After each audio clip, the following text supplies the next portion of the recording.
Hey, what's up guys? Rev here.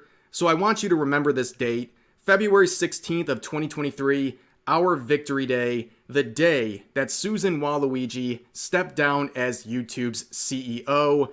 And in the hours following this announcement, it has been crazy. It's like watching the leader of a brutal regime fall, people celebrating all across social media because Susan has represented a very bad chapter of YouTube history. During her nearly decade-long rule as CEO, she has represented a sad transition of YouTube's identity. It went from one that was creator-friendly, a space of creativity and freedom of expression, to something that is hollow, corporate, and just dominated by the advertisers that Susan made her top priority. It was no longer about creators when Susan took over. It was about bottom line. And that's why we're at this point where creators are handcuffed by a million policies made to please the advertisers.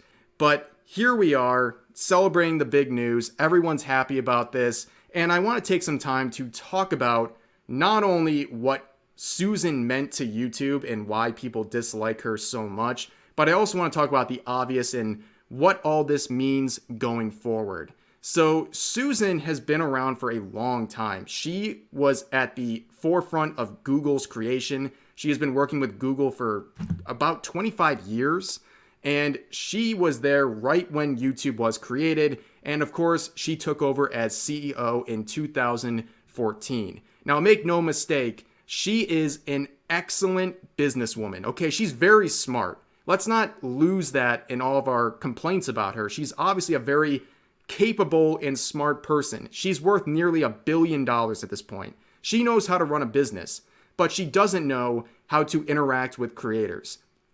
While she is the smartest person in the room pretty much anywhere she goes, she is out of touch. She is particularly out of touch with her content creators that are the identity of her platform. She has time and time again shown that she either doesn't recognize or doesn't care to recognize the concerns and voices of her content creators.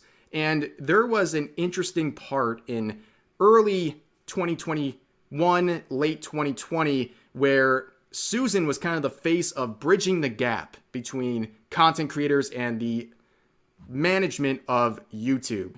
And that represented concerns of content creators that we are left in the dark. We are left in the dark on everything. We don't know anything going on. We don't get informed on policy changes. YouTube is silent about everything. Basically, there are policies we know exist out there that end up getting channels shadow banned, suppressed in searches, outright blacklisted. We know these things exist and YouTube implements them, but we don't know what they are because they don't tell us. So there's no way to fix problems. You're just kind of in the dark about everything. And like I said, in early 2021 and late 2020, Susan actually even made a YouTube channel and went on interviews and tried to be more transparent with her relationship with the community. And while there's some interesting interviews like her one with MatPat, I think the one that kind of lives rent-free in my head is her interview with Moist Critical in early 2021, because that interview has aged like milk. It's awful. So for context, Charlie made this video in 2021, and he got onto a voice call with both Susan and one of the policy managers over at YouTube, where he asked a bunch of very forward questions about certain concerns content creators shared basically across the platform. So let's listen to 3 of the biggest promises Susan made that, of course, we're going to address whether she delivered or not during her time at YouTube. He explains that it's because of the size of the team and the fact that there just isn't a way for him to talk to everyone on the platform. So Susan, in response to that, suggested why not have dedicated policy members whose job it is to relay policy information between creators and the policy team to be that bridge. And I love that. I didn't even suggest that. So what they're talking about is an actual dedicated set of policy managers who will interact with content creators. And through that, content creators can give more insight and perspective in regards to their content. So if you make a video and they flag it as violating a certain guideline, you can actually reach out to a human being and bridge that gap and talk with them and explain why your video doesn't violate this policy, or possible solutions like trimming out parts. Basically trying to work with the team to fix whatever's causing this issue, instead of getting a robotic response where you don't even know what you did wrong in some cases and there's no way to fix it.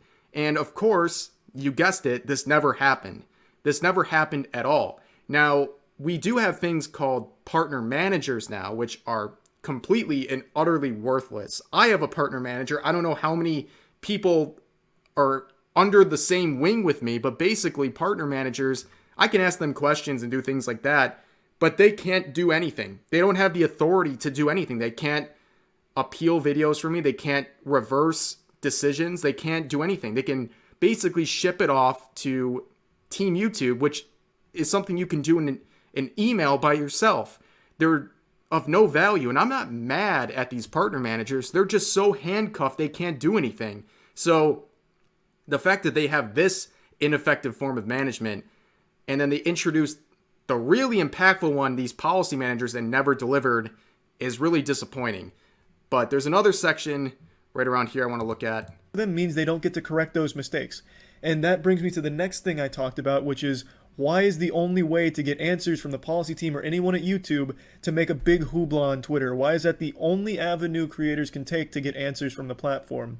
And they all unanimously agreed that that's the most inefficient means.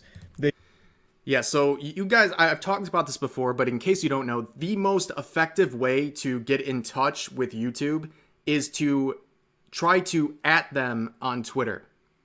Does that make any sense to you? Like, trying to reach out to YouTube through traditional means like emailing them or contacting creator support or your partner managers is completely and utterly worthless. Not only will they probably not even see your request, you'll get either a robotic response, or you'll get someone saying, well, I don't have the authority to reverse any of these decisions when it comes to monetization, strikes, things like that.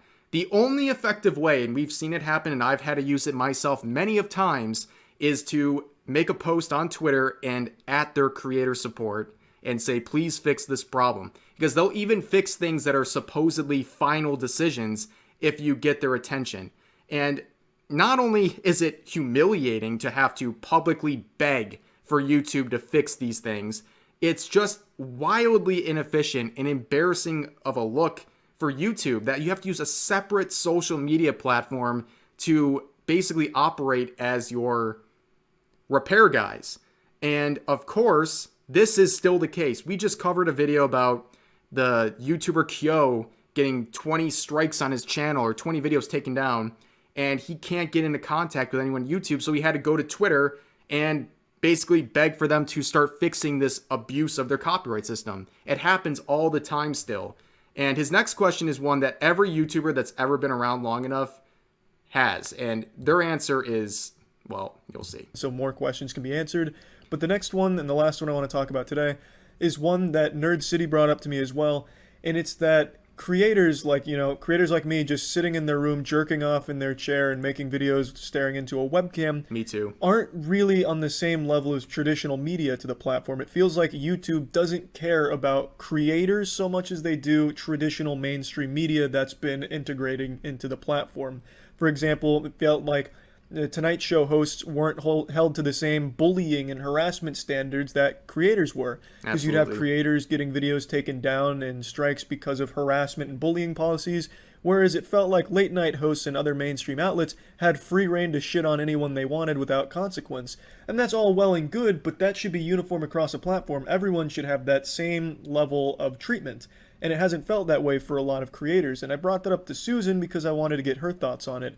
And she really assured me that that's not the case.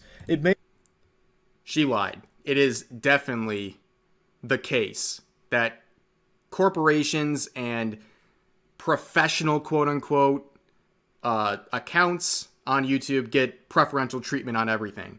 It's not a secret, and it's only gotten worse over time. In 2021, it was a big problem. It has gotten way worse. The preferential treatment of these accounts is so obvious. I mean, just go to any music video, for example. They can have as much sexual content as they want. They can do drugs. They can have violence. They have full premium ads on their videos. No problem.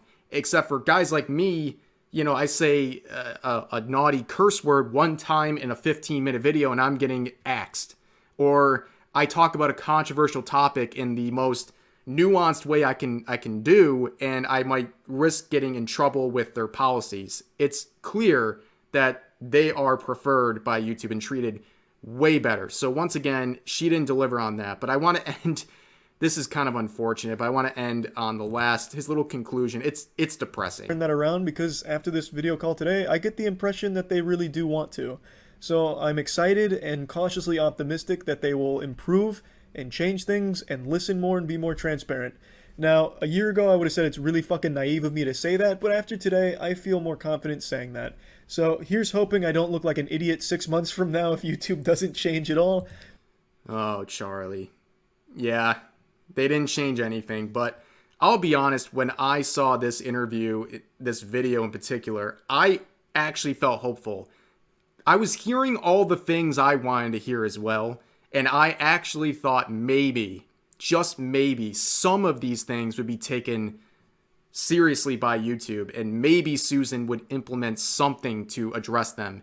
And I look stupid too, because here I am in 2023, and this was a joke. She completely ignored all of these issues, and really, it's things like this, these false promises and insincerity towards content creators, that's all done for publicity and trying to make their image look good. These are the reasons people, especially content creators, really dislike Susan during her time as CEO. So of course, the next question is, what does this mean going forward as content creators and users of this platform? Well, the Chief Product Officer, Neil Mohan, is now the head of YouTube. Whether this is permanent or temporary, we don't know yet, but I don't know anything about this guy. I don't think anyone knows anything about this guy, but the reason I'm cautiously optimistic about Susan stepping down is that it can't get any worse. Surely it can't get any worse than Susan. I could be wrong. I could be eating my words once again, but just don't be awful. That's all I'm saying. Just don't be the worst ever. And hopefully we get some fresh minds at YouTube in their leadership positions. I've heard people talking about Mr. Beast taking over as CEO. I mean, he has my endorsement. He clearly understands this platform. Say what you want about him. But I really don't know what's going to change going forward. I don't think things are going to massively change overnight, but I hope to see some positive changes. I mean, what else can you do but try to be positive about this change? And yeah. I hope you guys enjoyed the listen. Thank you for dealing with my ramblings. And yeah, Victory Day, the end of Susan Wojcicki is here. And I hope you guys enjoyed the video. Share your thoughts in the comment section, and I'll see you guys next time.